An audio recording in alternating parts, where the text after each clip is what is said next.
चलिए exercise 3 question number 11, ये भी अच्छा क्वेश्चन है। 2 मार्क के अंदर या 3 मार्क के अंदर इसको भी पूछ सकते हैं हम लोग, ठीक है। अब आप सोचिए कि इसको हम लोग कैसे सॉल्व करेंगे। यहां पर हम लोग सबसे पहले x हमको पता करना है। x जो है वो एक मैट्रिक्स है, तो सबसे पहले हमको ये जानना पड़ेगा कि इस मैट्रिक्स का ऑर्डर क्या होगा।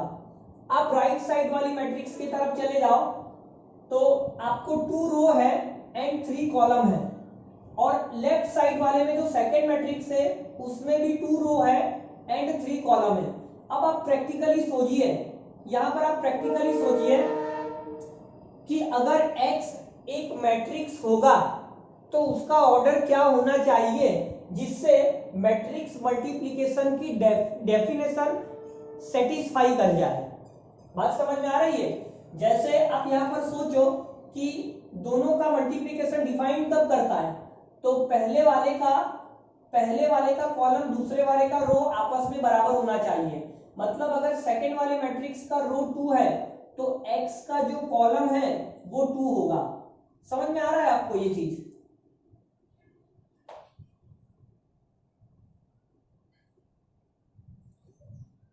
x, ठीक है, यहां पर कंपलसरी ऐसा कुछ होना चाहिए, मतलब मैट्रिक्स x के अंदर कॉलम 2 होना चाहिए। एनी डाउट बेटा? चलिए अब हम लोग रो की बात करेंगे। रो की बात, तो कोई मुझे आइडिया देगा कि मैट्रिक्स x का नंबर ऑफ रो कितना होना चाहिए? आप याद करिए, अगर a p/q है और b m/n है, हाँ वेरी गुड, आपका आंसर राइट है, आपका आंसर राइट है। हम लोग यहाँ पर एक बार डिस्कस कर लेते वापस।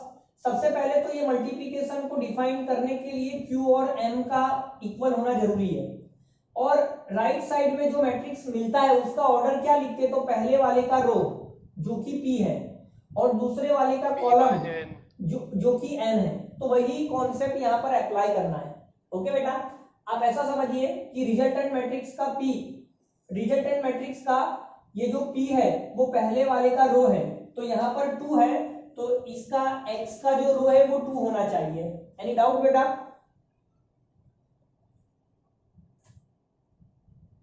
बोलो सृष्टि, कोई डाउट? No sir.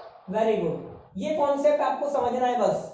तो इसके अकॉर्डिंग हमने पता कर लिया कि मैट्रिक्स x का जो ऑर्डर है वो 2/2 है, तो अब अपने को सिर्फ एजम्पशन लेना है, let x is equal to 2/2 है, तो यहाँ पर आप a b c d ले लो। अब आपका क्वेश्चन बहुत सिंपल हो गया। तो देयरफॉर मैं x की जगह वैल्यूज डाल रहा हूँ, ये मैट्रिक्स x के एलिमेंट्स लिख रहा हूँ a b c d। यहाँ मुझे क्या दिया है 1 2 3 4 5 6। राइट साइड में मेरे पास क्या नंबर है, -7 -8 -9।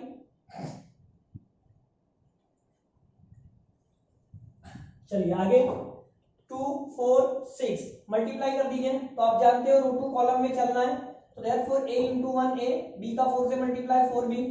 ओके, अब बारी किसकी आने वाली है, 2 5 से मल्टीप्लाई करना है तो ये 2 है प्लस 5b। अब बारी थर्ड कॉलम की 3a प्लस 6b।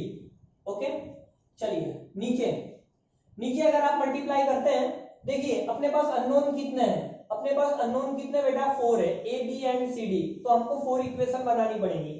चलिए c d का 1 4 से मल्टीप्लाई तो c प्लस 4d, यहाँ पे 2c प्लस 5d, यहाँ पे 3c plus 6d is equal to कितना दे रखा है, -7 -8 -9 2 4 6। अब आप करेस्पॉन्डिंग एलिमेंट्स को आपस में इक्वेट कर लीजिए, करेस्पॉन्डिंग एलिमेंट्स। तो आप देखिए a प्लस 4b अपने पास कितना होगा, -7, तो therefore a plus 4b is equal to -7 एक इक्वेशन। 2a प्लस 5b पर आ जाओ, 2a plus 5b equal to -8। अब अगर मैं इन दोनों को सॉल्व कर दूं तो मेरा काम हो जाएगा, a और b तो मुझे मिल ही जाएगा, ठीक है। चलिए तो इसे सॉल्व करने के लिए मैं क्या कर सकता हूं, इसे सॉल्व करने के लिए ये जो इक्वेशन है इसे मल्टीप्लाई 2 करके यहां लिख दो। सर फर्स्ट वाले को 2, हाँ मैं वही कर रहा हूं, फर्स्ट वाले को 2 से मल्टीप्लाई करके इसमें से माइनस कर देते हैं, तो 2 इंटू है 2 प्लस 2 इंटू 4 8, 2 7 या 14, माइनस करना है, माइनस माइनस साइन चेंज, ये कैंसल, 5 - 8 -3b माइनस का 8 प्लस का 14, तो कितना होगा प्लस का 6। ठीक है, तो यहां से मुझे b कितना मिल गया, यहां से -2। अब अगर b -2 है तो आप यहां डाल दो, ये -2 को आप यहां डाल दो। 4 इंटू -2 -8 उधर पे जाके बेटा +8 होगा, +8 -7 प्लस का 1, तो a मुझे 1 मिल जाएगा। ठीक है, अब हम लोग आगे बढ़ेंगे, अभी c और d का कैलकुलेशन बाकी है। तो आप देख लीजिए ये c+4 हम निकाल लेंगे पक्का 100%। चलो मैं निकाल देता हूँ, टाइम नहीं लगेगा। तो देयरफॉर c+4d यहाँ पे 2 होगा और ये आपको 2c + 5d 4 होगा।